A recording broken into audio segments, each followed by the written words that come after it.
She said I'll be fine alone exactly once, not twice.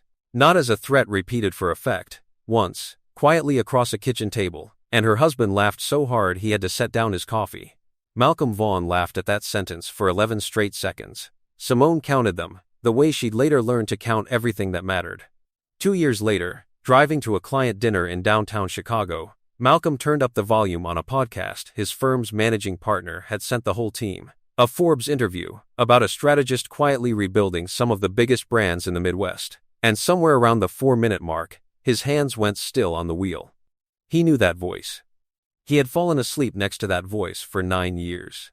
Simone Carter, 39 years old, Chicago, Illinois, married 9 years to Malcolm Vaughn, a partner track attorney at one of the city's largest corporate law firms. No children, a decision they'd made together early, one of the few decisions in that marriage that had genuinely belonged to both of them equally. Before the divorce, Simone spent a decade as a brand strategist, first inside a mid-size agency, then freelance, quietly building a reputation among people who paid attention to who actually wrote the strategy behind the campaigns everyone else took credit for. Malcolm called it her little branding thing. He was about to hear her little branding thing discussed, in detail, admiringly, by one of the most listened to business podcasts in the country.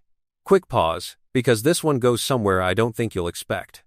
Wherever you're listening tonight, Chicago, Denver, Miami, somewhere on a work commute exactly like the one in this story, drop your city in the comments, because this community means everything to me, and I read every single one. If you're new here, hit subscribe, because we tell stories about consequences that take their time arriving. Here's my honest question for you. If someone you loved laughed in your face about your ability to survive without them, would you want them to see your success right away? Or would you rather they stumbled into it years later, with no warning at all? Sit with that.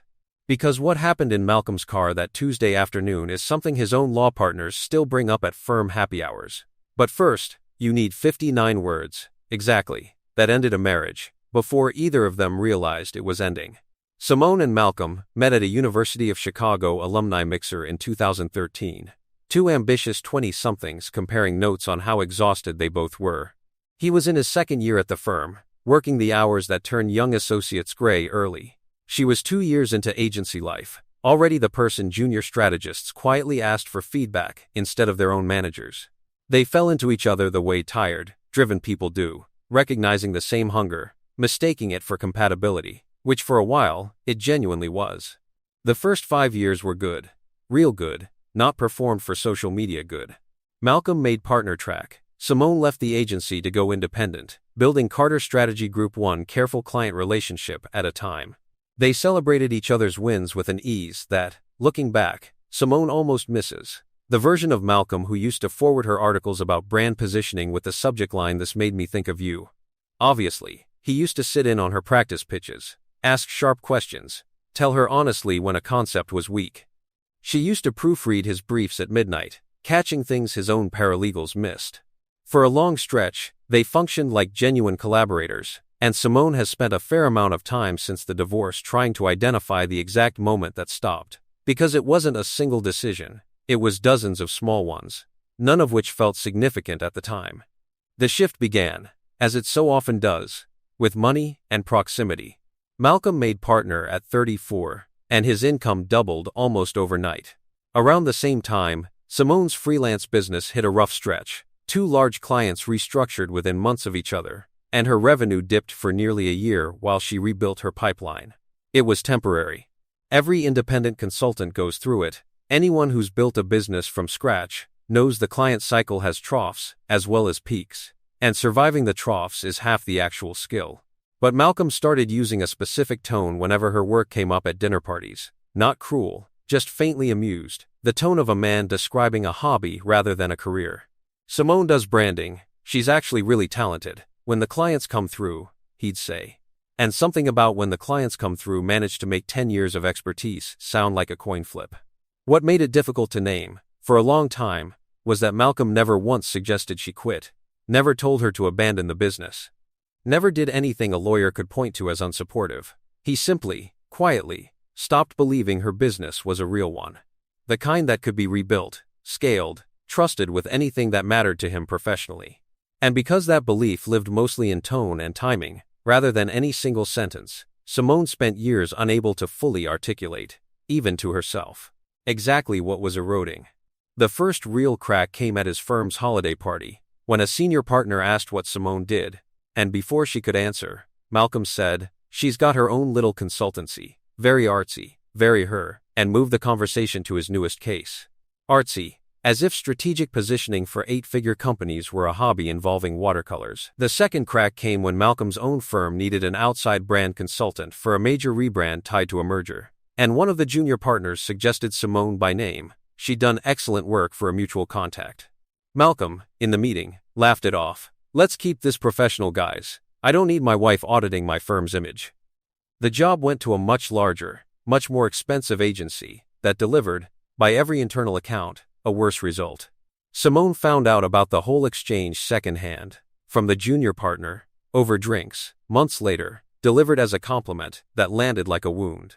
The third crack, and the one that finally broke something, came on an unremarkable Tuesday evening when Simone, exhausted after losing her largest remaining client to a corporate acquisition, said quietly, almost to herself, "If this doesn't turn around, I don't know what I'll do.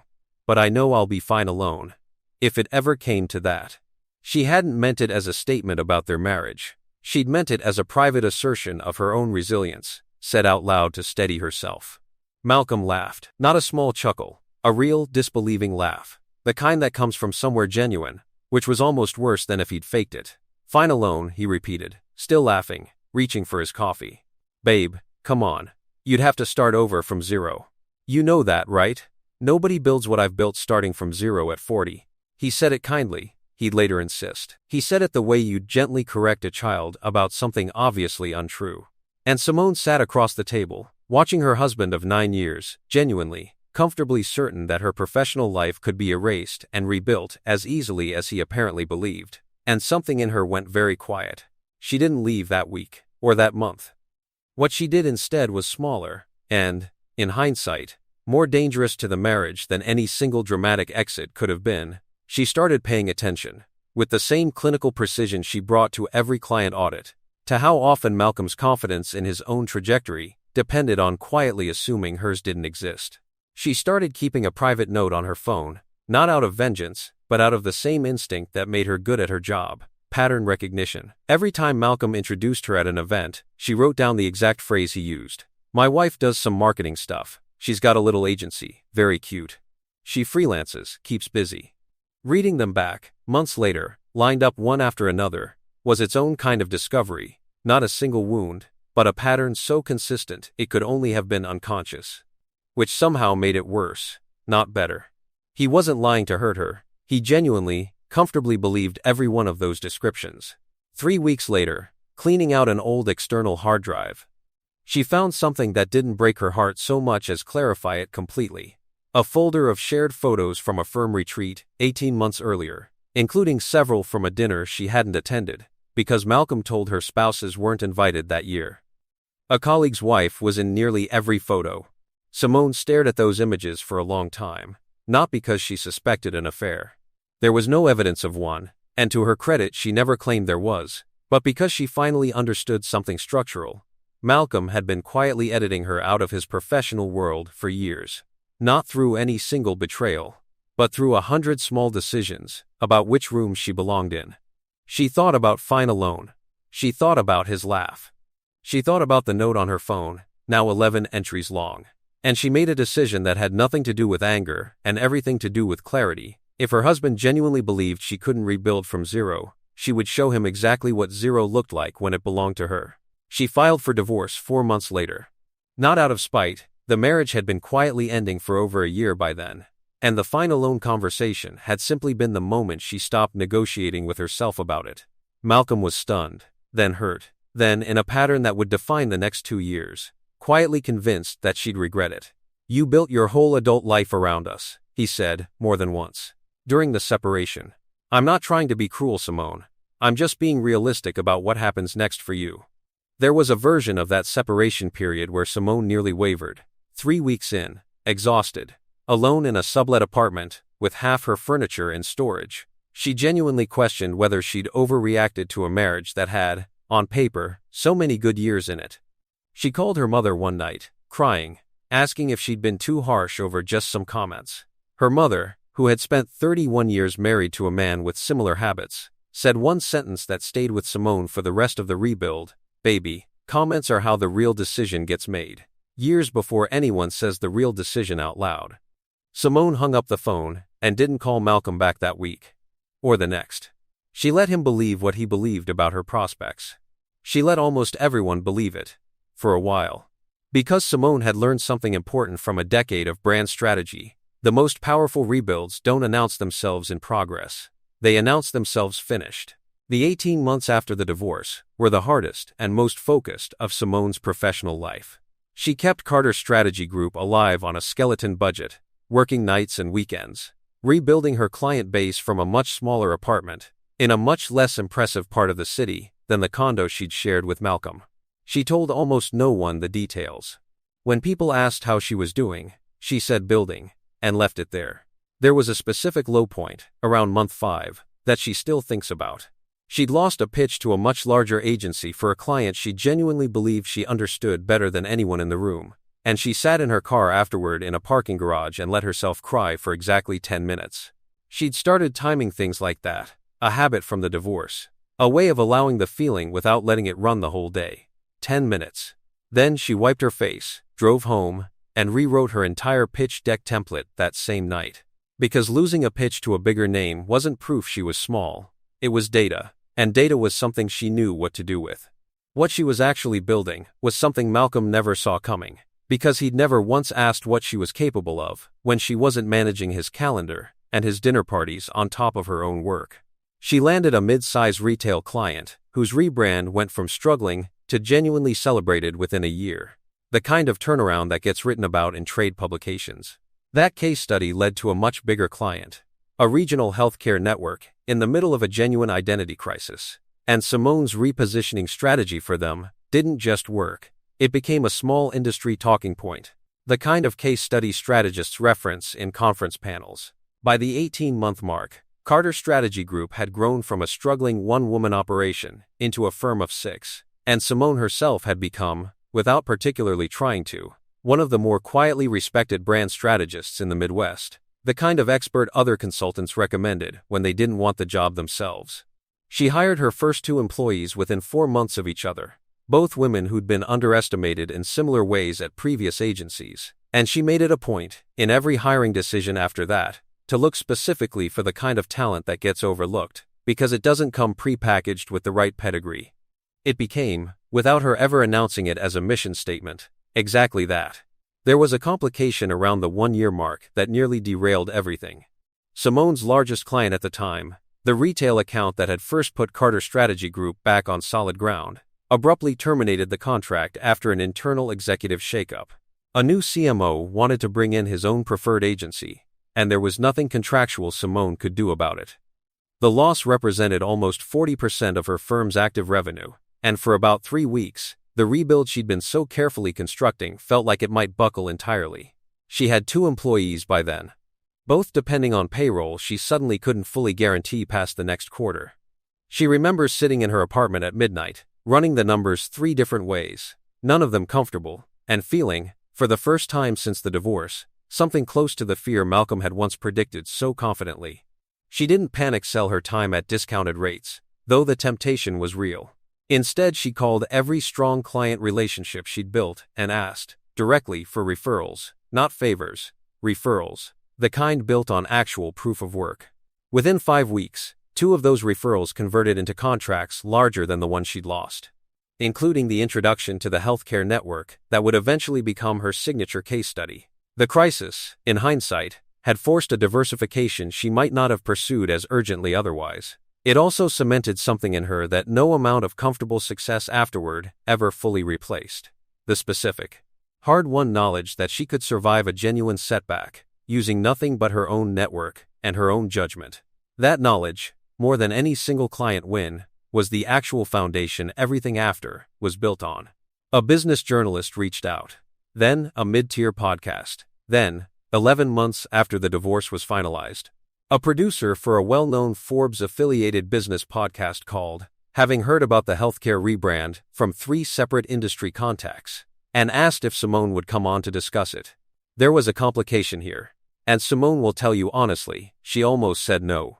The producer wanted her under her full name, Simone Carter, easily searchable, easily connected to her old life, her old marriage, her old firm connections that overlapped uncomfortably with Malcolm's professional circles. For about a week, she genuinely considered asking to go by a pseudonym, or declining altogether, because some quiet, tired part of her still didn't want Malcolm's world anywhere near her rebuild.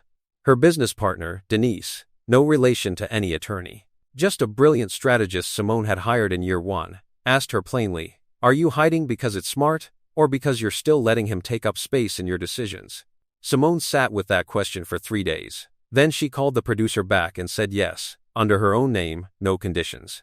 She recorded the episode on a rainy Thursday afternoon. 40 minutes of genuinely good conversation about brand repositioning, risk, and the specific discipline of rebuilding something broken without pretending the damage never happened.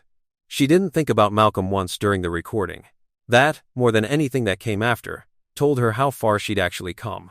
The episode dropped on a Tuesday. Simone posted about it once, briefly, on her professional page, and went back to work. Malcolm heard it 2 days later, entirely by accident, in his car, on his way to a client dinner downtown. His firm's managing partner had sent the episode to the whole group chat that morning, with the message worth a listen, smart repositioning thinking here, completely unaware of the connection. Malcolm pressed play somewhere around the Kennedy Expressway, half listening, thinking about his own case, until the host introduced the guest by name, Simone Carter, founder of Carter Strategy Group.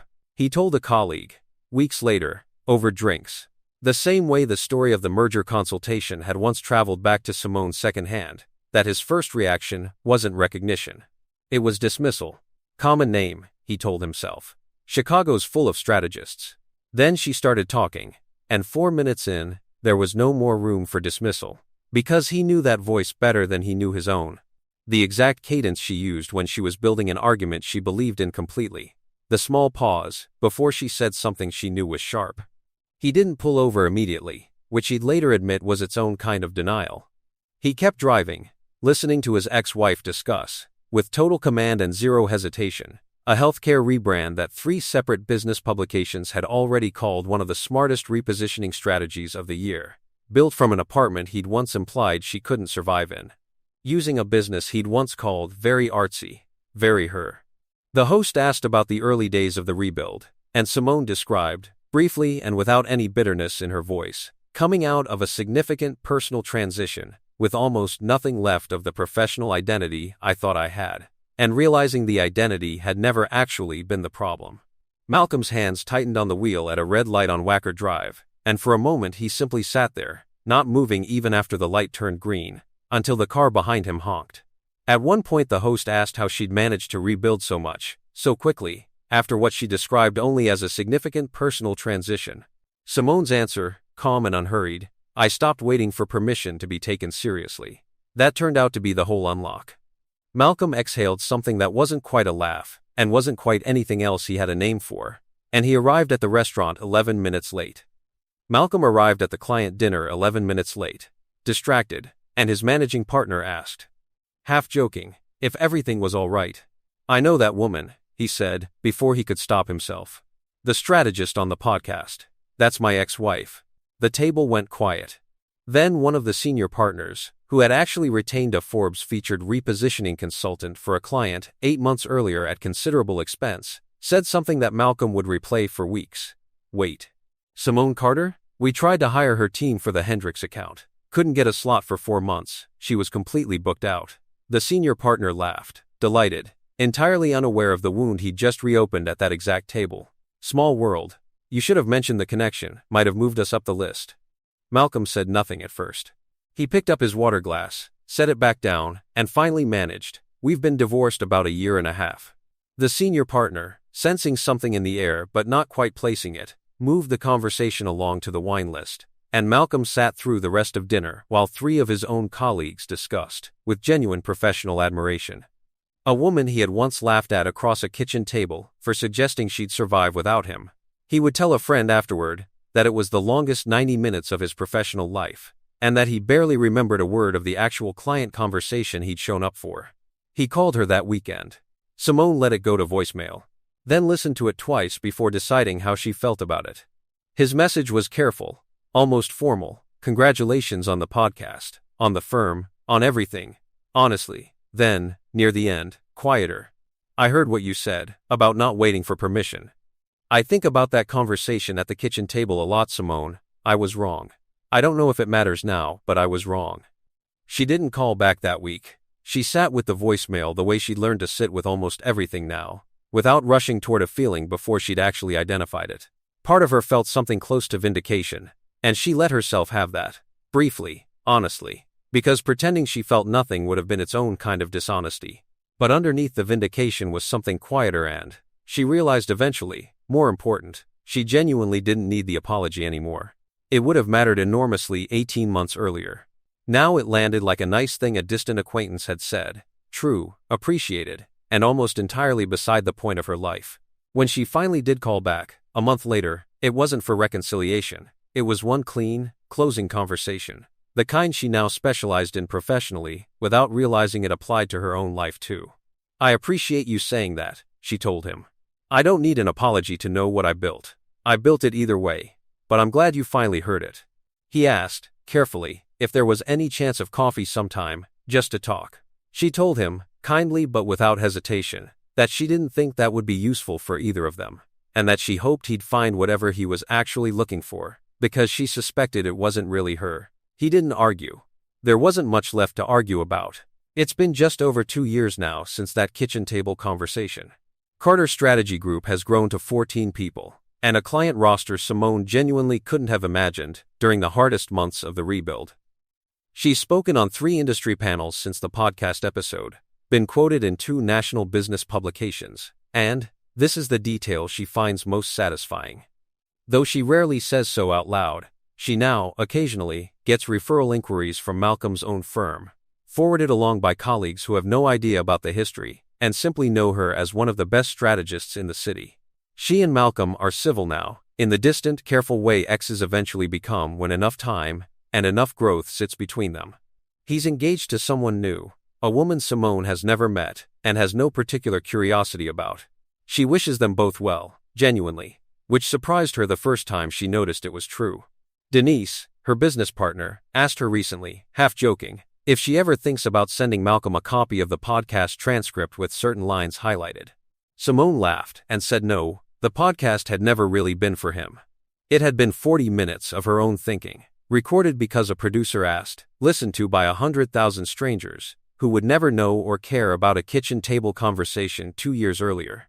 The fact that Malcolm happened to be in a car on the Kennedy Expressway that particular Tuesday was, Simone likes to say now, simply what happens when you keep building loudly enough, for long enough, in a city small enough that eventually the sound reaches everyone it needs to reach, on its own timeline, with no help required from you at all. Here's what I want you to sit with tonight, because it's bigger than one laugh across one kitchen table. So often, the people who most confidently predict our downfall are the ones who've simply never seen the full range of what we're capable of building when we're finally building only for ourselves. Malcolm wasn't wrong that starting over is hard. He was wrong about what Simone would do with hard. She didn't need his belief to rebuild. She only needed her own attention, redirected, finally, entirely toward herself. So here's my question for you tonight. Has someone ever laughed at the idea of you succeeding without them? And 2 years, 5 years, 10 years down the road, what do you want them to accidentally hear, on some ordinary commute, that tells them exactly how wrong they were? Tell me in the comments, along with your city, because somebody scrolling tonight needs to hear that the version of you they underestimated is still quietly, patiently, becoming someone louder. Take care of yourselves, and remember, you don't owe anyone the announcement. You don't need to post the update, send the screenshot, or engineer the moment. Sometimes the loudest answer is simply the sound of your own voice, on an ordinary Tuesday, doing exactly what they said you couldn't. While they find out entirely by accident, the way the truth usually arrives for people who weren't paying attention in the first place.